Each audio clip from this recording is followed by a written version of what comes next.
o método D'Hondt e os círculos eleitorais, mais ou menos como eram na altura. Não são exatamente os mesmos, mas no essencial são.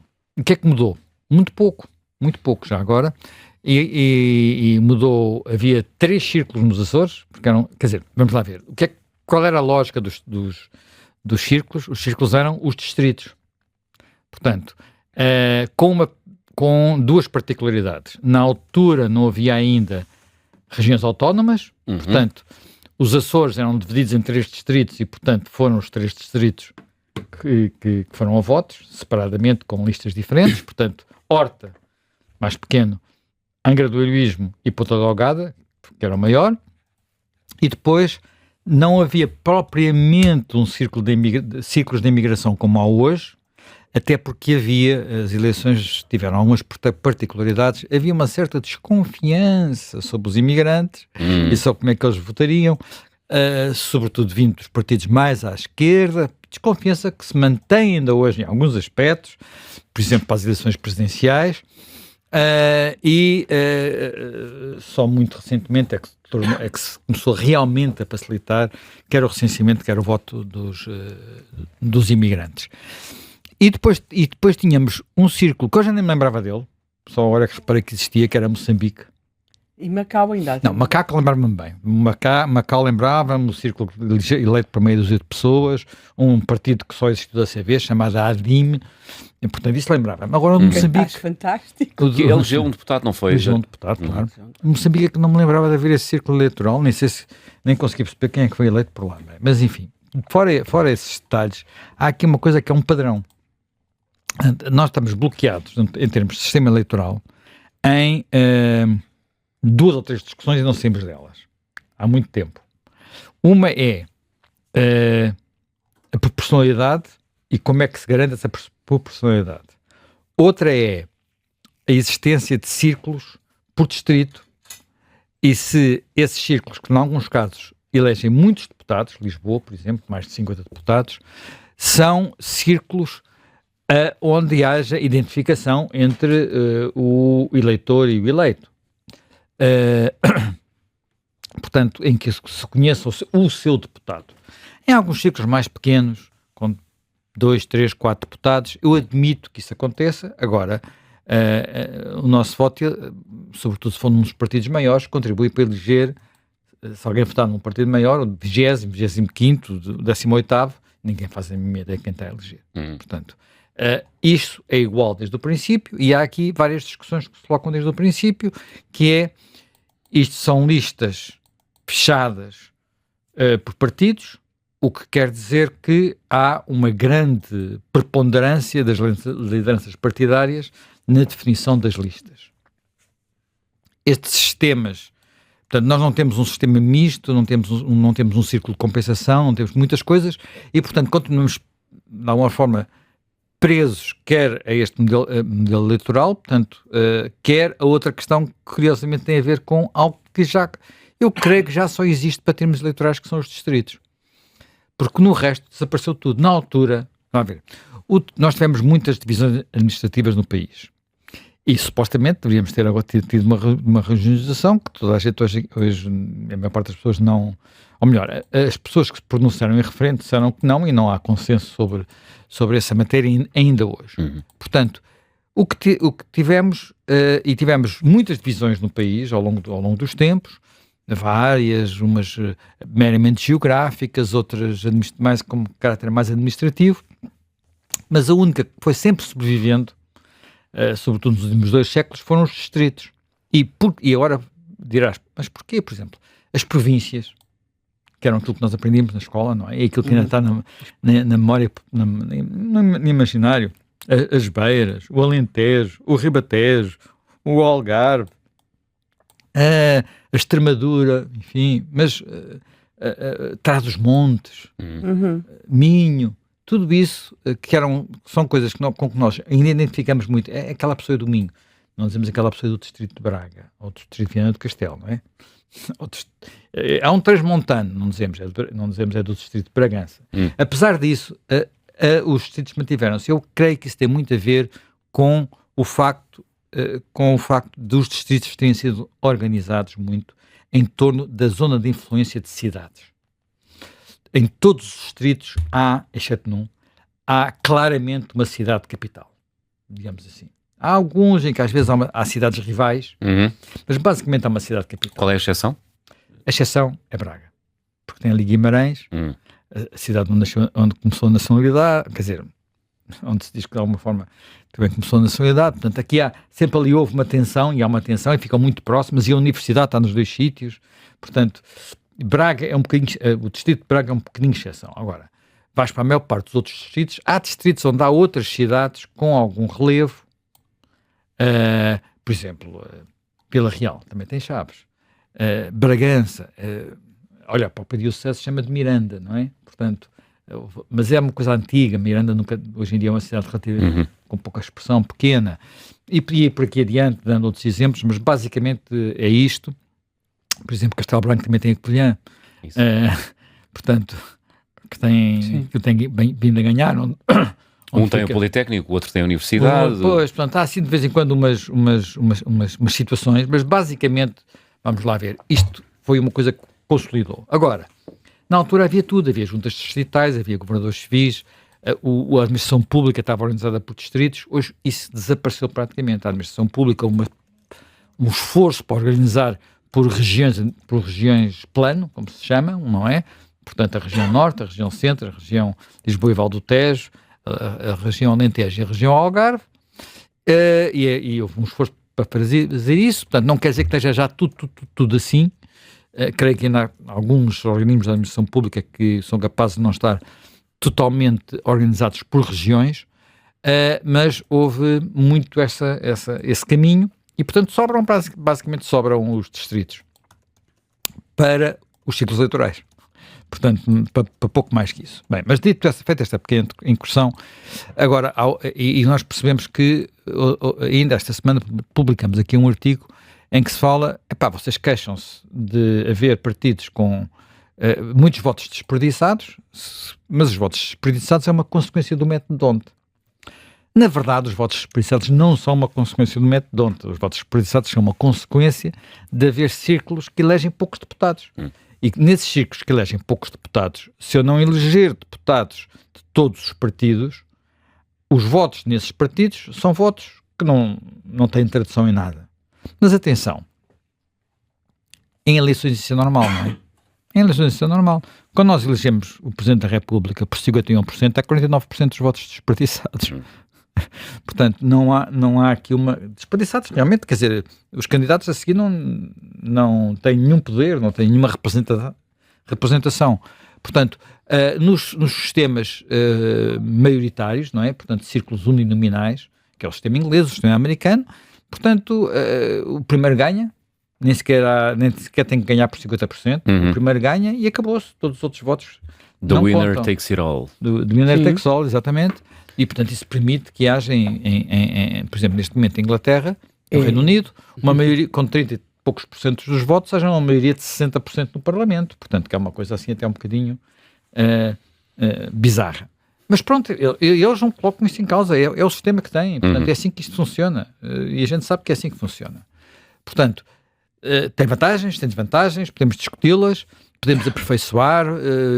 Eu sempre achei que se devia aperfeiçoar, mas não creio que esteja aí a bola de prata para mudar o sistema político, que isso é outra coisa.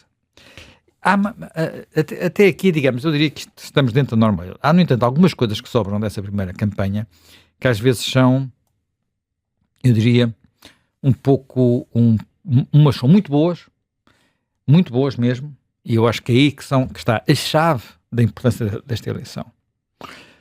Aquilo que é bom é o sentido universalista do voto. Portanto, e o recenseamento. E o segredo. E a forma como as eleições são controladas. Repara, as nossas eleições, até à eleição de 25 de abril de 75, nós em Portugal não podemos dizer que alguma vez tivéssemos tido eleições livres e justas. E há um exemplo disso que é muitíssimo óbvio. As pessoas falam disso, também pronto, tivemos 48 anos de ditadura.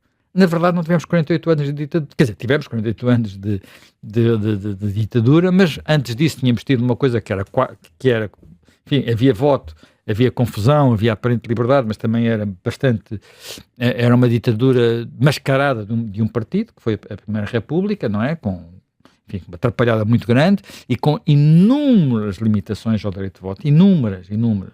Aliás, por exemplo, o voto da mulher, o voto das mulheres. Na Primeira República havia há atas da Assembleia, não sei se chamava Assembleia da República ou Assembleia Nacional, portanto, o Parlamento, atas do Parlamento em que deputados dizem, voto das mulheres, nem pensar nisso, que elas são instrumentalizadas pelos padres e, portanto, a gente não quer que elas votem. Dizem isto assim, preto no branco. Nessa altura, como dizem depois, porque depois quando elas passam a ter direito de voto, isso aliás está escrito, até por exemplo na correspondência do general Sousa Dias, sobre o que é que o Salazar pretendia com dar voto às mulheres. Portanto, isso era claramente assumido que as mulheres não deviam votar. Assim, de uma forma mais generalizada, mais coisa é 31, mas como limites, não é? Sim, claro. Depois em 46 isso é alargado. Em 46, portanto, atenção, entre 31 e 46 praticamente não há poucas eleições. A eleição a seguir à guerra é que o Salazar, o regime, acha que tem necessidade de fazer eleições mais regularmente e, portanto, há eleições que têm já alguma relevância, com o aparecimento, a tolerância de forma, umas oposições que se organizavam para essa altura, a tolerância de candidatos da oposição nas presidenciais, pois a maior parte deles não chegam sequer não chegam a votos, não é? O primeiro que chega a votos é Humberto Delgado, mas há uma discussão curiosíssima no Parlamento em 46 sobre o alargamento de voto às mulheres. Portanto, estamos a falar de um alargamento de voto que não é universal. Primeiro porque uma das questões que era colocada para homens e mulheres nesse tempo era saber ler e escrever. E estávamos a falar de um país onde há muitos analfabetos. Portanto, isto era uma imensa limitação ao direito ao voto, que se traduzia em números de recenseamento muito inferiores aos atuais. Depois, era necessário, além disso, pagar impostos, o mínimo de impostos, sem escudos. Quer dizer, no caso dos homens, 200 no caso das mulheres. Portanto, e qualquer tipo de imposto profissional, ou predial, ou não sei o quê, o sistema de impostos era muito diferente do atual. E há uma discussão, enfim, não vou agora entrar mais em detalhes, as mulheres também no princípio têm que ter pelo menos o curso licencial, depois a seguir é que isto vai alargar-se mais, já mais próximo digamos, do 25 de Abril, no final já do regime. Mas há uma coisa muito curiosa nessa discussão, que é, isto não tem bem a ver com o 25 de Abril, mas é aquilo que muda, e às vezes nós temos, há uma discussão muito curiosa, que é se portanto, a Câmara, na altura havia a Câmara, digamos, a Assembleia Nacional e a Câmara Corporativa. A Câmara Corporativa era uma Câmara supostamente representante das corporações, e a Câmara Corporativa achava que se devia, sim senhor, voto das mulheres, mas as mulheres, se forem chefes de família, portanto viúvas, basicamente, têm direito de voto. Se forem casadas, o direito de voto é do marido. E porquê? Porque isso pode ser um fator de desunião no casal.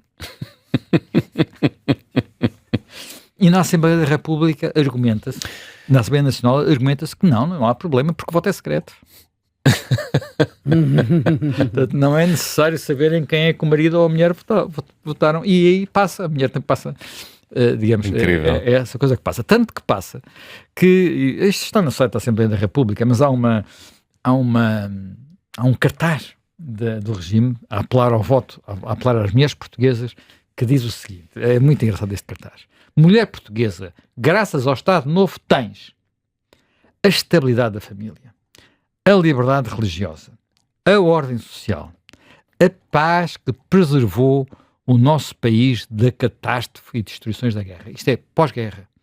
Atenção, eu quando era miúdo, na minha família, as minhas avós, quando falavam de Salazar, era salvou-nos da guerra. E era uma coisa que era completamente, quer dizer, o Salazar podia ter todos os defeitos do mundo, mas salvou-nos da guerra.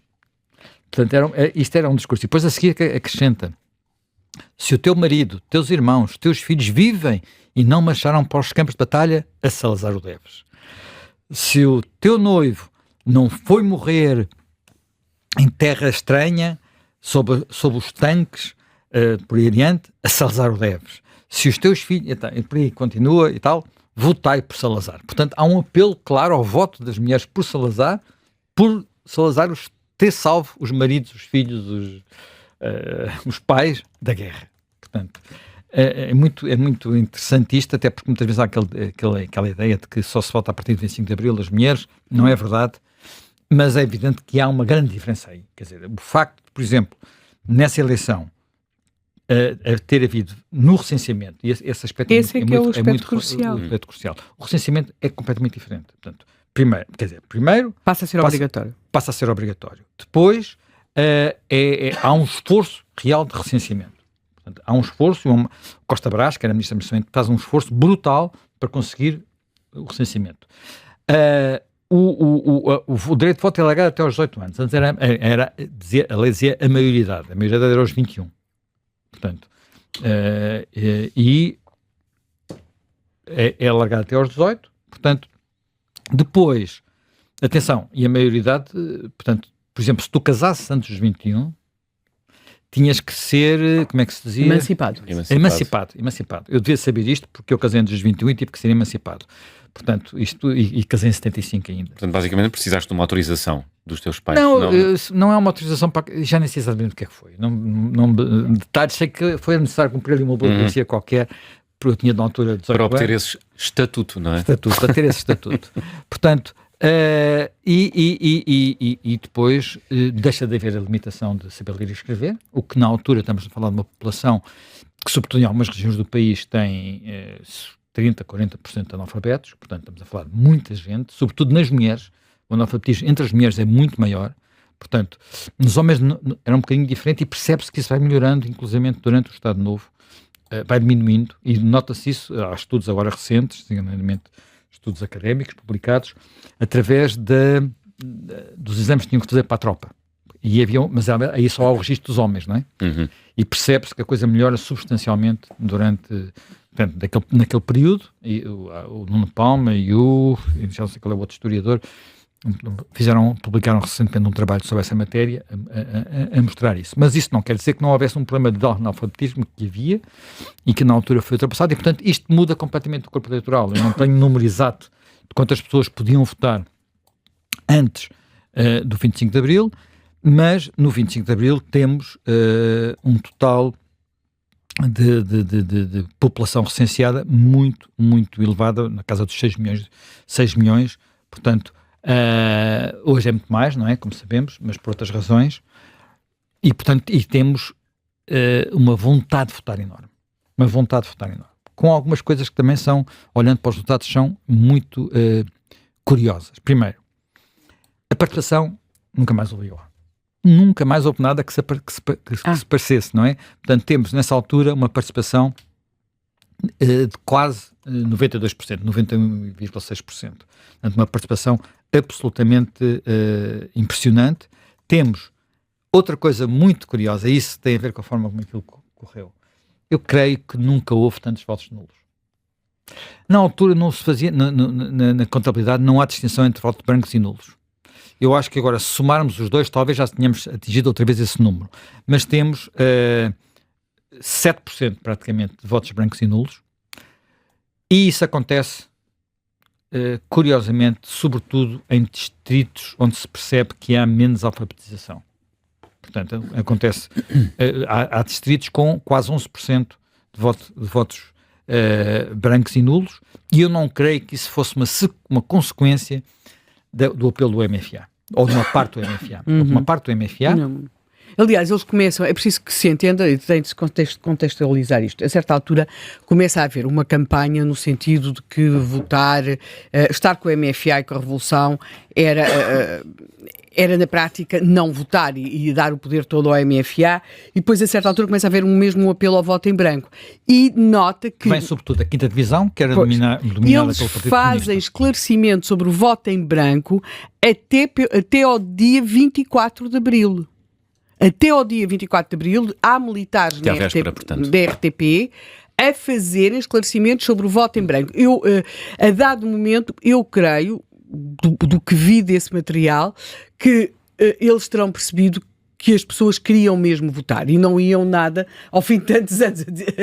E era contraditório, porque todo o discurso ia no sentido de ser livre, é votarmos, é escolher, e de repente foi dizer para votar em branco. Mas também é preciso que se diga que as eleições de 25 de abril de 1975, ao dia de hoje, elas são livres, indiscutivelmente livres, mas elas não correram, quer dizer, mas se fosse hoje, haveria um escândalo nacional, não é? Porque nós temos... Porque há discursos de caráter político evidentes. Eu vou dizer o seguinte: há um. Não, quer dizer. Eu vou ler aqui uma frase, que é a seguinte: a grande afluência às urnas, a leitura que foi feita da grande afluência às urnas. A grande afluência às urnas tem um significado contraditório. Por um lado, indica a vontade de amplas massas intervirem na vida política. Por outro lado, indica as pressões exercidas, tornando a descarga do voto praticamente obrigatória, mesmo para aqueles que não tinham opinião formada. Isto é um comunicado da Comissão Política do PCP sobre as eleições para a eleição constituinte. Eu gostava de saber o que é que o PCP agora dirá amanhã no discurso em que se invocam estes 50 anos, mas não é capaz de não recordar estas passagens, até porque mais adiante faz imensas reservas ao que se passa na eleição. Diz designadamente que PCP, que nessas eleições, só para contexto aqui dos nossos ouvintes, ficou em quarto lugar com 11%, certo? Não, terceiro lugar. Estas eleições constituem de alguma forma uma surpresa. Portanto, nós estamos num tempo em que não há o hábito de publicar sondagens. A única sondagem que às vezes surge referida é uma sondagem que é referida num livro do professor Bacalhau, que era um especialista nesta matéria, e essa sondagem, por acaso, dá resultados muito semelhantes àqueles que vieram a acontecer. Portanto, estamos a falar de uma sondagem que diz que há muitos indecisos. Portanto, espera aí que eu tenho aqui os números exatos, que diz que há 48% de indecisos ainda, portanto, não sabem quem vai votar. Eu não sei quando é que isto foi realizado, ela é referente, e que o PS teria 21%, o PPD 14%, o PCP 6%, o CDS contava apenas 1%, o MDP, CDE 2%. Bem, não foi assim. Portanto, de facto, esta arrumação foi quase idêntica, com a exceção do CDS, que teve bastante mais votos, não é? Portanto, o CDS teve quase 8%, 7,6%. Isso, sim. 7,6%. E agora, a surpresa aqui é o seguinte: nós vivíamos um tempo em que, por um lado, tínhamos um ambiente comunicacional já dominado, não ainda completamente esmigalhado, mas já muito dominado pelo Partido Comunista e pela extrema-esquerda, mas muito pelo Partido Comunista, sobretudo depois do 11 de março, enfim... Eu creio que nesta altura o general Gant já tinha saído da RTP, por causa da RTP já estava, pronto, já ia uma via completamente socialista. Tínhamos um ambiente muito nesse Aliás, nesse o relatório do 11 de março e também do 28 de setembro ainda não estava pronto, mas é distribuído, o do 28 de setembro já estava, e do 11 de março é distribuído uma versão preliminar exatamente antes das eleições, para dar a ideia de que havia uma terrível... destas eleições de abril de 65, de que havia uma terrível conspiração de direita no país. E a direita começava... Atenção, estas eleições têm mais particularidades, algumas delas, que o essencial aqui há um ótimo recenseamento e há um sistema eleitoral que sobrevive até hoje e que tem-se mostrado de alguma forma à prova de bala, com a forma como são constituídas as mesas de voto, a forma como os partidos têm direito a estar presentes em todas as mesas de voto, a forma como está isolado o sítio onde se preenche o boletim. Porque havia alturas em que supostamente o voto era secreto, mas cada partido tinha que dar um papelinho ao seu eleitor, e o eleitor levava o papelinho, e quem estava na mesa de voto via que papelinho é que era. Portanto, os papelinhos não eram todos iguais. Quer dizer, supostamente o voto era secreto, mas os votos eram enviados para casa, em casa que se preenchiam as coisas, levava-se, e isto aconteceu em períodos variantes, portanto, república, regime constitucional. Mas eu acho que talvez o sinal mais claro de que estamos perante um sistema diferente e um tempo diferente, e um tempo que na altura não é logo evidente, mas que se vai tornar evidente com o tempo, já direi porquê, nós tínhamos tido, até ao atual regime, portanto, em todos os regimes anteriores em que havia voto, portanto, houve voto na monarquia constitucional, houve voto, e às vezes com um corpo eleitoral até maior que o da República, houve voto na República e houve voto num Estado Novo, quem estava no governo ganhava. E isso é verdade. Quer dizer, a única vez que as únicas vezes que numa eleição, mas particularmente de uma vez, há um governo, por exemplo, na Primeira República, que não é do Partido Democrata, ou Partido Republicano, o Partido de Afonso Costa, é quando episódico, portanto é o governo que depois acaba muito mal, porque acaba tudo aquilo, acaba num massacre, com o primeiro-ministro morto e tudo, portanto na Noite Sangrenta, isto é 1921, é porque as eleições que consagram essa Assembleia são feitas já numa altura em que o governo anterior tinha caído e havia ali um governo com uma orientação de republicanos moderados e, portanto, é eleito partidos republicanos moderados e eles formam um governo, mas depois tudo aquilo acaba mal, com golpes de Estado e assassinatos, enfim, não interessa. Agora, recordar esse episódio. Portanto, na República também, na monarquia também era assim. Na monarquia era quando o rei estava insatisfeito, havia um período que até se chamava ditadura, portanto o governo caía, sobia-se o parlamento. A ditadura era o período em que os governos estavam sem parlamento, portanto não tinha a carga que hoje tem, tinha uma carga diferente, e habitualmente o governo que o rei nomeava nesse período preparava as eleições e preparava as eleições de forma a ganhá-las e depois governar até voltar a cair, pronto, ou voltar a acontecer qualquer coisa. Portanto, e isto só, a primeira vez que temos em Portugal um primeiro-ministro, um chefe de governo, a perder umas eleições, sabes como é que é? Em 200 anos nestes 200 anos, a primeira vez que isso aconteceu, 2005, quando Santana Lopes perdeu as eleições. E podemos dizer, e se quisermos ir um bocadinho até mais longe, a primeira vez em que um primeiro-ministro escolhido em eleições perde as eleições é 2011 com José Sócrates. E podemos dizer que no limite isto só aconteceu estas duas vezes, porque a outra vez em que um primeiro-ministro vai a eleições e não continua como primeiro-ministro é 2015, Pedro Passos Coelho, mas pode-se considerar que verdadeiramente, quer dizer, houve ali uma alteração das regras do jogo. Portanto, nas regras do jogo anterior ele teria ganho as eleições, nas regras do jogo posterior ele perdeu porque não conseguiu formar governo com maioria.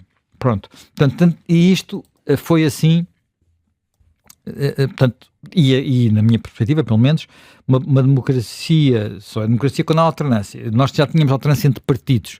Agora, o chefe de governo ser mandado de borda fora, estando na cadeira, digamos assim, acontece pela primeira vez com Santana Lopes. Nunca tinha acontecido antes. Nunca tinha acontecido, naturalmente, durante o Estado Novo, não aconteceu na República, não aconteceu na monarquia constitucional. Eu acho que com o regime que nós criamos, com algumas regras criadas logo nesta primeira eleição, portanto, as regras do recenseamento e as regras da forma como se vota, isso de alguma forma ficou assegurado. Não é possível comprar votos como antes se compravam, cacicar votos como antes se cacicavam, quer dizer, e isto na altura não é completamente claro, porque na altura há um debate que se prolonga já com a Constituinte a funcionar, sobre que tipo de democracia devemos ter. Se devemos ter uma democracia eletiva, com partidos como esta, que temos, ou se devemos ter aquilo que se definia como uma democracia popular, em que o que acontecia era, em vez de elegermos representantes, eram os organismos populares de base, portanto, assembleias de fábrica, assembleias de bairro, assembleias digamos, do que quiséssemos, não é? Populares. De empresa, populares, assembleias populares, que iam elegendo representantes, até chegar a uma assembleia popular, sempre em paralelo com a assembleia do MFA, que não desapareceria, que iria controlando este processo todo. Portanto, e atenção, e as votações seriam sempre de braço no ar. Não seriam secretas.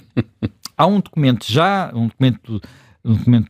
do MFA, já depois de haver a Assembleia Constituinte, em que isto é proposto. Uma coisa desse género é proposta como sendo um modelo para o qual se devia ir. Não foi para aí que fomos, felizmente. E eu